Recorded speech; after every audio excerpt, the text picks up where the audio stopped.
My name is Eleanor Vance, and I suppose you could say I'm a creature of habit and quiet dedication. For most of my adult life, my world has been the misty, salt-scented air of Port Blossom, a city of old brick and new ideas, where the cry of gulls over the harbor is the constant soundtrack to our lives. For 11 years, my professional home was Croft and Finch, a marketing agency that occupied the third floor of one of those handsome, historic buildings downtown, its windows overlooking the cobblestone square where tourists and locals mingled. I'm sitting across from my boss, Julian Croft, as he slides a single, stark white piece of paper across the vast, polished expanse of his mahogany desk. The desk was his father's, as was the company, a fact Julian never lets you forget. He's wearing that particular expression he gets when he believes he's executing a masterstroke of business acumen, a look of detached, almost surgical amusement, like a collector observing a pinioned butterfly. "We're restructuring compensation, Eleanor," he says, his voice smooth and devoid of any real warmth. He leans back in his oversized leather chair, the epitome of inherited confidence.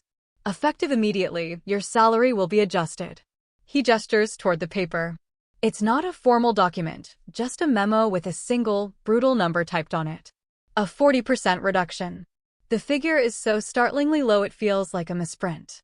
It wouldn't cover my mortgage and my mother's assisted living fees, let alone the life I've carefully, modestly built. I look from the paper to his face.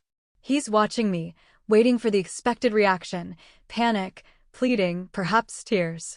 It's what he anticipates from someone he views as a loyal, if uninspired, fixture of his company.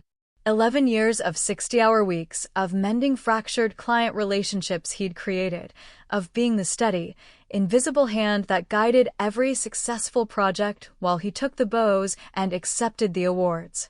11 years, and this is his valuation of my contribution. A strange and profound calm settles over me. It's not anger, not yet. It's the quiet, chilling clarity that arrives when a long-held illusion finally shatters. "I see," I say, my voice even. I fold the paper neatly, once, twice, the crisp edges a small, solid thing in my trembling hands. "Thank you for letting me know." Something flickers in his eyes, a brief, unreadable flash of confusion. My placid acceptance is not part of his script. He expected a negotiation, a struggle. He expected me to be grateful for the pittance he was offering. "Good," he says, recovering quickly, his smirk returning. "Glad we're on the same page. We need everyone to be a team player during this transitional period." "Of course," I reply. Perfectly understood. What Julian Croft, in his fortress of mahogany and leather, couldn't possibly know was that my transition had begun 3 weeks earlier, on a rainy Tuesday afternoon in a small, warm cafe a world away from his sterile office. It was there I had met with Clara Reed. Clara is something of a legend in Port Blossom's creative circles. She had left a high-powered job at a national firm a few years ago to start Reed Creative, a boutique agency that was quickly gaining a reputation for its innovative work and, more importantly, its collaborative, human-centric approach. She had been watching my work for years, not Julian's, but mine. In a city as interconnected as Port Blossom, true competence is an open secret. People know who answers the phone in a crisis, who remembers the small but vital details, and who genuinely cares about a client's success. "Eleanor," Clara had said, her hands wrapped around a steaming mug of tea, her gaze direct and kind. "I'm not offering you a job. I'm offering you a partnership. I'm ready to expand, but I can't do it alone. I need someone who understands that this business isn't about logos and taglines. It's about trust. It's about building something that lasts because it's built on a foundation of respect." The offer was staggering, not just financially, but in its validation of everything I believed my work to be. Yet, I hadn't given her an answer. 11 years is a long time. Loyalty, even when unreciprocated, weaves itself into the fabric of your identity. I told her I needed time.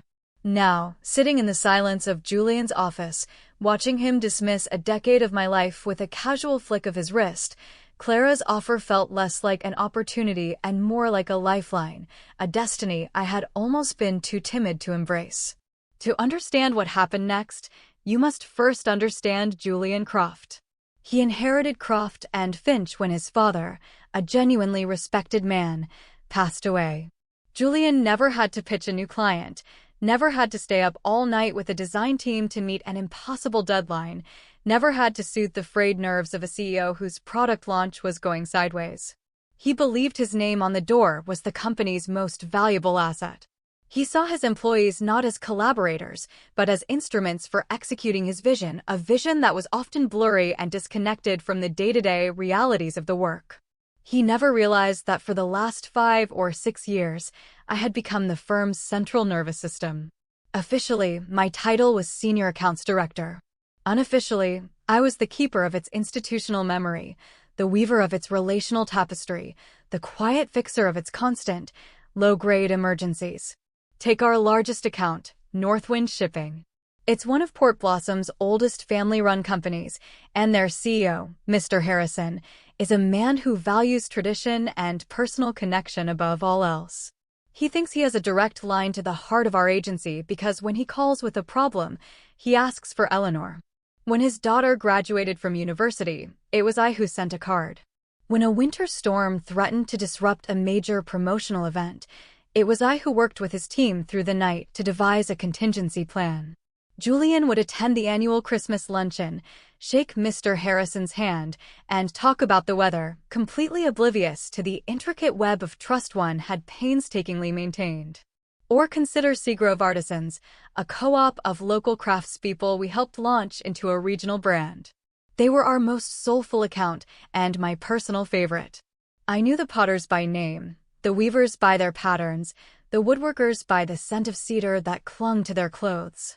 I knew their struggles and their triumphs. Julian saw them as a small but prestigious entry in our portfolio. I saw them as a community we had a duty to serve well. When they called, it wasn't the formal number for Croft and Finch they dialed, it was my direct line. This pattern was replicated across our entire client base. It wasn't a product of manipulation on my part, but a natural result of genuine investment. I listened. I remembered. I followed through. While Julian was networking at the yacht club, I was building a fortress of goodwill, one honest conversation at a time. The ecosystem of vendors and suppliers that kept the agency functioning was also built on my relationships. When we needed a complex print job done on a tight deadline, I wouldn't send an email to a generic address. I would call Mr. Abe at the Gilded Press, a man whose family had been in the printing business for 3 generations. He knew my voice, and he trusted that my requests were always reasonable and my deadlines realistic. When we needed last-minute catering for a client presentation, Maria from the Harbor Catering Company would move mountains for me because I always made sure her invoices were paid on time and her staff were treated with respect. Even the internal dynamics of the office flowed through me. The young graphic designers came to me for creative feedback they were too intimidated to seek from Julian. The copywriters asked me to mediate when their ideas clashed. When people considered leaving, they often came to my office to talk it through, not because I was in HR, but because they knew I would offer a compassionate, confidential ear. I was the unofficial, unpaid, and largely unacknowledged Chief Operations and Morale Officer. In the week following my coffee with Clara, I started to consciously track the flow of information and responsibility. It was a sobering exercise. My email inbox was the hub of nearly every significant project. My phone number was the one clients used for urgent matters. I realized Julian had made the classic error of the complacent heir. He had mistaken the impressive facade of the building for the foundation holding it up. He was the figurehead on the ship, enjoying the view from the captain's quarters, unaware that I was in the engine room, keeping everything running. So when he slid that insulting memo across his desk, he wasn't just cutting my salary. He was, in his profound ignorance, handing me the key to my own liberation. Perfectly understood, I'd said, and I had never meant anything more. I stood up, walked back to my desk, and with a sense of peace that felt like coming home, I typed a short, simple email to Clara Reed. Subject: Partnership. Dear Clara, I would be honored to accept your offer. Please let me know when you would like me to begin. Her reply arrived in under 5 minutes. Eleanor, this is the best news. How does 2 weeks from Monday sound? Welcome home. That afternoon, I submitted my formal resignation to Julian, providing the standard 2 weeks' notice as stipulated in my contract. It was professional, courteous, and gave him, in theory, ample time to transition my responsibilities. He barely looked up from his screen as he read it. "Fine," he said with a dismissive shrug. "If that's your decision, we'll manage." I had to bite the inside of my cheek to keep from smiling. We'll manage. The hubris was almost breathtaking. My final 2 weeks were a masterclass in professional disengagement. I documented every active project with meticulous care. I created comprehensive client portfolios, complete with contact histories, key dates, and notes on their specific communication styles. I wrote detailed guides for managing each vendor relationship. I left no stone unturned, no file out of place. I was leaving the company the blueprints to the machine I had built. What I couldn't leave them, of course, was the ghost in the machine, the trust. You can't document the subtle understanding in Mr. Harrison's voice when he calls, knowing he'll find a patient and capable ally. You can't write a manual on how to earn the fierce loyalty of Maria, the caterer, or the deep respect of Mr. Abe, the printer. You cannot transfer a relationship. You can only transfer a contact number. On my last day, a Friday, Julian was conveniently out of the office for a strategic lunch. I packed my few personal belongings, a framed photo of my parents, a small collection of art books, and the resilient pothose plant that had thrived in the corner of my office for years. I left behind everything that belonged to the company. I wasn't taking anything that wasn't mine. I was simply withdrawing the one thing that had always been mine to give, my steady, unwavering presence. I shook hands with my colleagues, sharing quiet, heartfelt goodbyes with the junior staff who looked at me with a mixture of admiration and fear. At precisely 5 o'clock, I walked out of the Croft and Finch offices for the last time. The evening air of Port Blossom felt different, cleaner, lighter, full of promise. Monday morning, I walked into Reed Creative. It wasn't a stuffy downtown office, but a converted warehouse in the Arts District, with exposed brick walls, vast windows that flooded the space with natural light, and the scent of fresh coffee and possibility in the air. Clara greeted me with a warm hug. My new office had a view of the harbor. My partnership agreement, giving me equity and true decision-making power, was already signed and framed on the wall. By Tuesday, my old phone number at Croft and Finch had been disconnected and forwarded to a generic company voicemail. By Wednesday, the first tremors began. A representative from Seagrove Artisans called the main office, asking for me.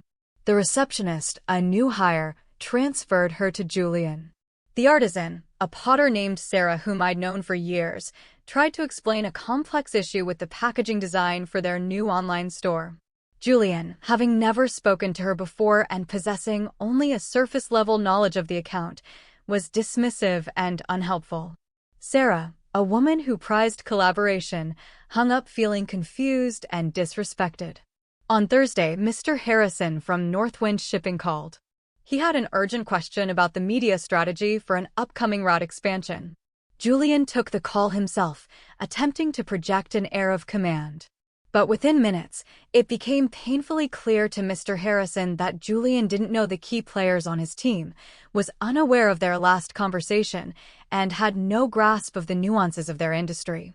Mr. Harrison, a man of few words and high expectations, politely ended the call and asked his assistant to find out where I had gone.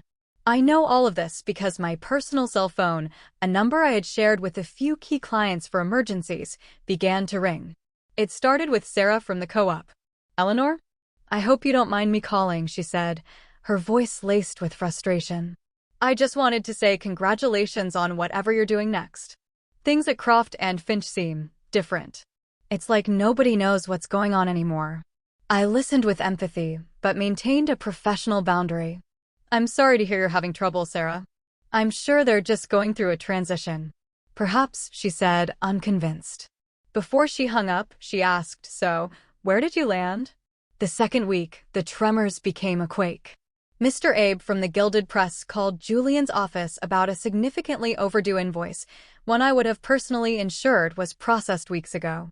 Julian, unaccustomed to dealing with vendors directly, was reportedly arrogant, implying that a small-time printer should be more patient with a firm of his stature. Mr. Abe called me that afternoon. His voice was calm but resolute. "Eleanor, I don't know what's happened over there, but that's not how the Crofts have ever done business. My father worked with his father for 30 years. This isn't right. If this is their new way, we'll have to reconsider our arrangement." "That sounds like a conversation you need to have with Julian directly, Mr. Abe," I said gently. "My new firm, however, is looking for a reliable, high-quality printing partner. Perhaps you and my partner, Clara, could have coffee next week." This is where some might misunderstand my actions. I never actively sabotaged Julian's business. I didn't steal clients or spread gossip. I simply continued to be myself in a new context. I continued to build relationships the only way I knew how, through competence, reliability, and genuine human connection. When Mr. Harrison of Northwind Shipping tracked down my new office number and called to congratulate me, he also mentioned his growing dissatisfaction with the lack of strategic depth at his current agency. When he asked if Reed Creative might be interested in preparing a proposal, I told him we would be honored. When the board of Seagrove Artisans called an emergency meeting and decided they needed a partner who understood their community-based ethos, they didn't put their account out to tender. They called me. Within 3 weeks of my departure, Clara and I were in meetings with 4 of Croft and Finch's most significant former clients. We didn't poach them. They were adrift, and they sought a safe harbor with a captain they already knew and trusted. By the end of my first month at Reed Creative, we had signed 3 of those accounts. Julian's remaining staff, a talented but rudderless group, were overwhelmed. They lacked the historical knowledge and the personal relationships necessary to manage the accounts. They were trying to fly a plane by reading a manual, while I had been the pilot who knew its every hum and shudder by heart. The tipping point came when Northwind Shipping officially moved their account. Mr. Harrison called Julian personally to inform him of the decision. According to the industry grapevine, which in a place like Port Blossom is ruthlessly efficient, Julian lost his composure. He accused Mr. Harrison of being disloyal, of being poached by a disgruntled former employee. Mr. Harrison, a man who embodies old-school dignity, called me later that day. He sounded more bemused than angry. "Eleanor, that young man just spent 10 minutes lecturing me on business ethics. He never once asked why we were leaving or what he could have done better. It's as if he never understood that we weren't just buying marketing services, we were investing in a partnership." That's when I truly understood. Julian hadn't just lost an employee. He had lost his translator, the person who bridged the gap between his ego and the actual, human requirements of running a service business. Without me, clients were getting a direct, unfiltered dose of his incompetence, and they were recoiling. 6 weeks after I left, I ran into one of my former junior colleagues at a bookstore. She looked exhausted, her eyes shadowed with stress. "Eleanor, it's a nightmare," she confessed in a hushed voice. "Julian is in a constant state of panic. He keeps demanding we fix things, but none of us have the relationships. The vendors won't give us priority, clients are demanding to speak to someone with authority, and he just keeps yelling that we need to be more proactive. Everyone's resume is updated." I felt a pang of genuine sympathy for her. She and the others were good, hard-working people caught in the collapse of a structure they had never been empowered to understand. "Are you looking?" I asked gently. "Everyone is," she whispered. But he started making vague threats about non-compete clauses. It feels desperate. Empty threats. The last resort of a captain who has lost control of his ship and is now trying to chain the crew to the deck as it sinks. Over the next 2 months, Clara and I hired 3 of Croft and Finch's most talented designers and account managers. They all came to us, drawn by our growing reputation for being a stable, respectful, and creative place to work. With each new hire, we didn't just gain an employee, we gained deeper insight into the needs of the clients who were still languishing at the old firm. The final, inevitable domino fell when Seagrove Artisans signed with us. Their departure meant that Croft and Finch had lost over 60% of its revenue in less than 4 months. The last time I saw Julian was about 6 months after I'd left, at the Port Blossom Business Association's annual gala. He looked like a ghost of his former self, His suit seemed to hang off him. His confident smirk was gone, replaced by a haunted, defensive expression. He saw me across the crowded ballroom, talking with Clara and the CEO of a new tech startup. He made a beeline for me, his movements jerky and agitated. "Eleanor," he said, his voice loud enough to curdle the conversations around us. "We need to talk." I kept my expression serene, my posture open but firm. "Julian, I don't believe we have anything left to discuss." "You destroyed my business," he hissed, his face flushed. "My father's legacy. You systematically dismantled it." The small circle of people around us fell silent.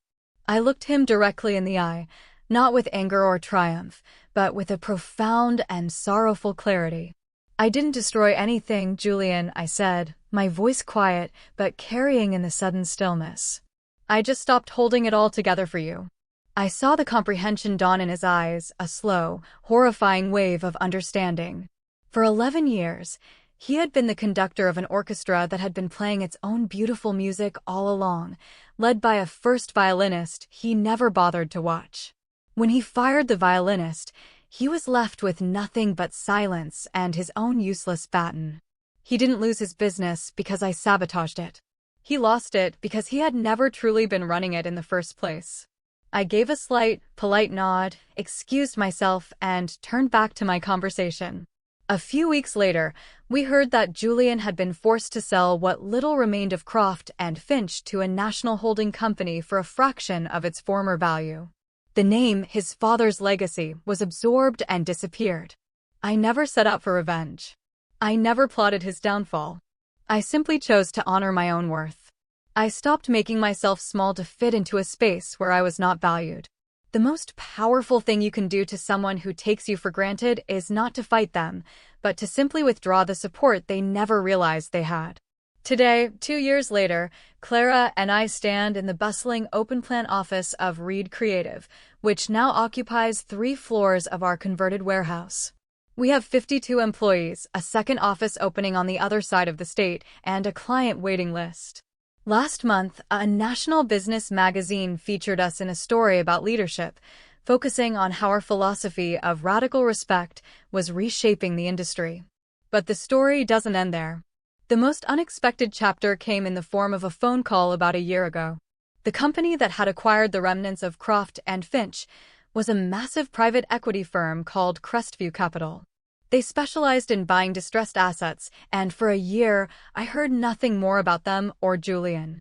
Then, a top-tier executive search firm contacted me. They were representing Crestview. "Ms. Vance," the recruiter said, her voice crisp and professional. "My client, Crestview Capital, has a unique proposition for you. They've been studying the Port Blossom market, specifically the collapse of Croft and Finch and the concurrent rise of Reed Creative. Their analysis is comprehensive." Out of sheer curiosity, I took the meeting. I sat in a glass-walled boardroom on the 50th floor of a downtown skyscraper, a world away from our warm, brick-lined office.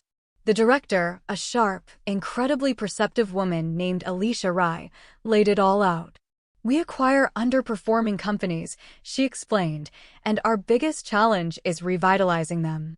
We often find they fail not because of market conditions, but because of a toxic or incompetent leadership culture that drives out the real talent. We analyzed what happened at Croft and Finch. We see you as the asset that walked away." She slid a portfolio across the table. It was an offer to become Crestview's chief revitalization officer, with a staggering salary and equity in the companies I would turn around. My job would be to parachute into their newly acquired, failing businesses and do exactly what I had done for myself: identify the true value creators, rebuild the relationships, and establish a culture of competence and respect. Then came the twist. "Your first project, should you accept," Alicia said, her eyes watching me intently, "is a particularly interesting case. A small agency we just acquired. It's got a decent client list, but is hemorrhaging talent and trust. The general manager has failed to create a collaborative environment." She pushed one last piece of paper toward me. It was an org chart. At the top of the failing agency's chart was a familiar name: Julian Croft. The investors who had bankrolled his second chance had sold out to Crestview. The irony was dizzying. The universe was offering me the ultimate checkmate, the opportunity to become Julian's boss, to hold his professional fate in my hands. The revenge narrative that everyone assumed I had wanted was being handed to me on a silver platter. And in that moment of absolute, unexpected power, I realized I didn't want it. My fight wasn't with Julian anymore. It had never really been with him. It had been with the part of myself that had accepted being undervalued for so long. Taking that job would mean spending my energy cleaning up his messes again, albeit for a much higher price. It would mean looking backward. "Ms. Rai," I said, sliding the portfolio back across the table. "It's a remarkable offer, and I'm honored. But my work now is about building, not just rebuilding. My partner and I have something special at Reed Creative, and I have no intention of leaving it." I walked away from that offer feeling lighter than I had in years. The best victory isn't about gaining power over the person who wronged you. It's about building a life so full and meaningful that their story becomes a footnote in your own. It's reaching a place where you wouldn't trade your present peace for any amount of past vengeance. Sometimes, I think about that salary cut.